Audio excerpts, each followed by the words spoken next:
Afternoon class. Let's continue from where we left off last time and start with multi-tenancy.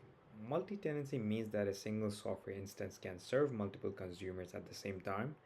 Each consumer is securely isolated from others even though they are using the shared resources. This design makes the cloud system more efficient and allows providers to scale their services for many users without needing to duplicate resources.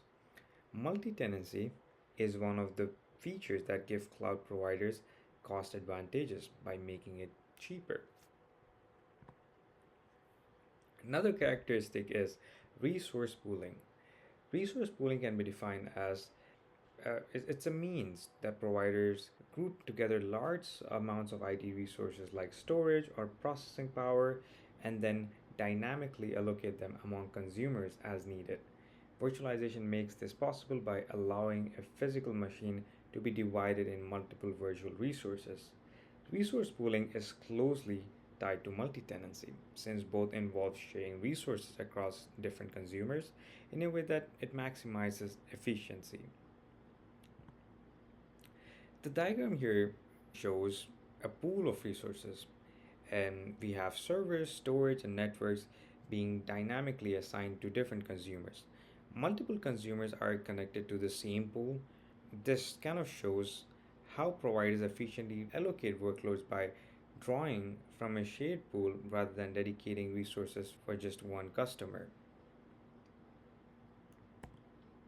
Elasticity is the ability of the cloud to automatically scale resources up or down based on the demand.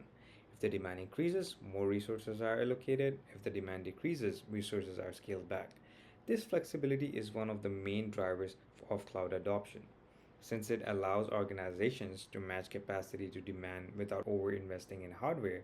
Elasticity helps reduce cost and make systems more responsive.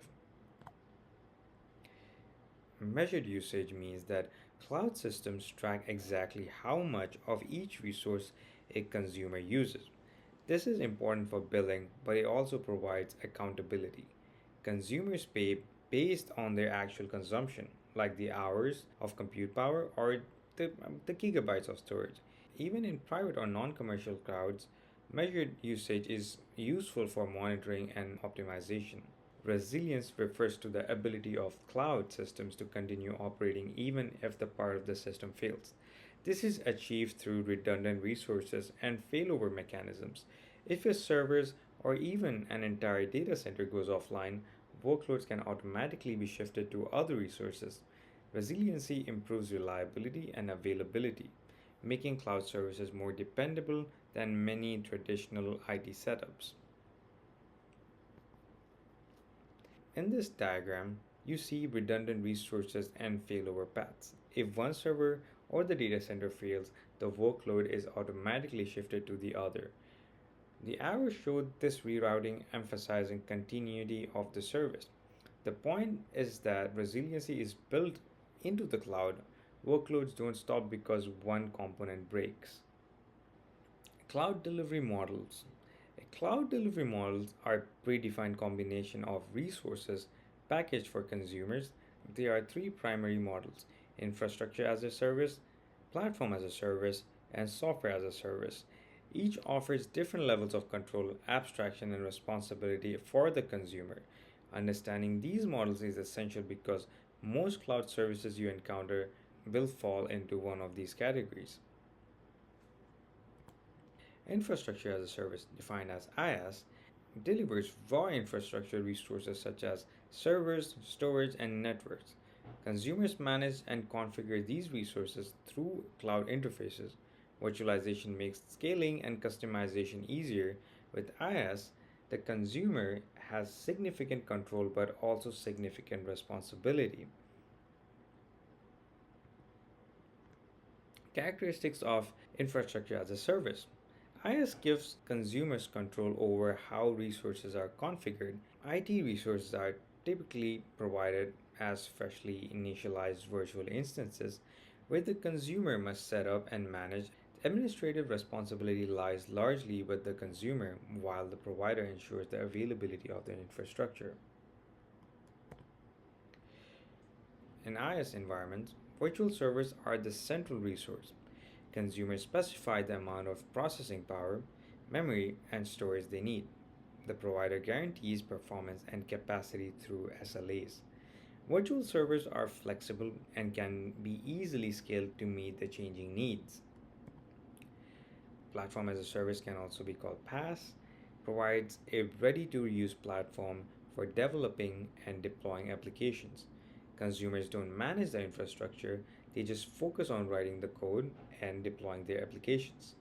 Paas reduces complexity while still providing scalability and integration. It's designed to speed up development and make collaboration easier.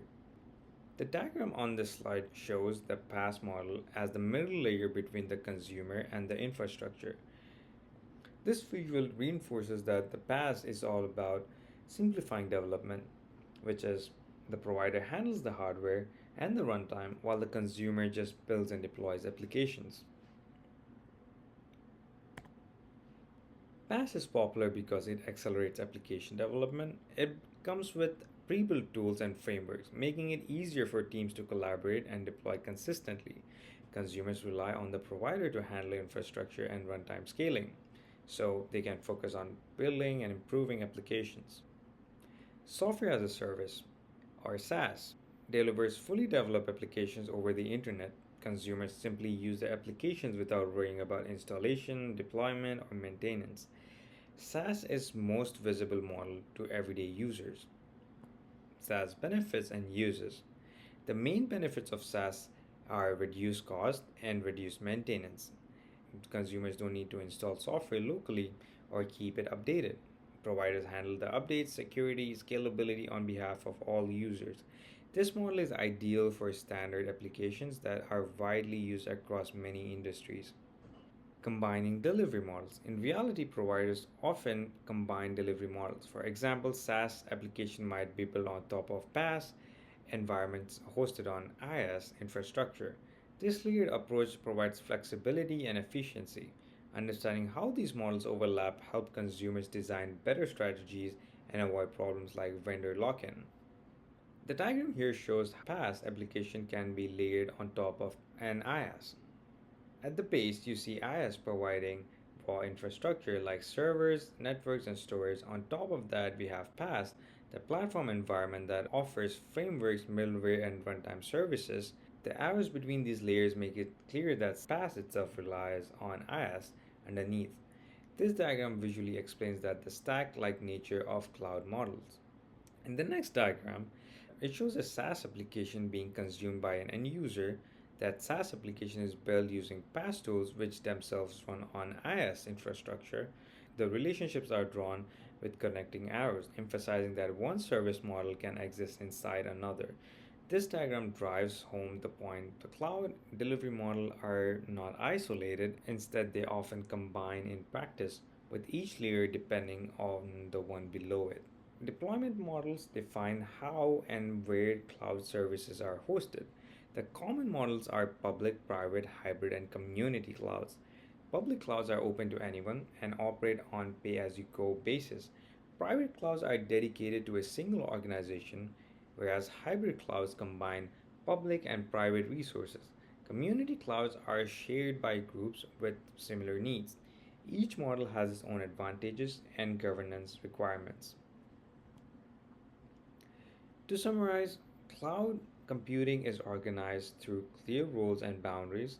Core characteristics like on demand usage, multi tenancy, resiliency, and elasticity distinguish it from traditional IT. Delivery models such as IaaS, infrastructure as a service, PaaS, platform as a service, and SaaS, software as a service, define how services are packaged, and deployment models, public, private, hybrid, and community, define where and how those services are hosted. Together, these concepts form the foundation of understanding cloud computing. In on the Thursday's class, we're gonna have a live session where we go over building something with an actual cloud. And I'll see you on Thursday.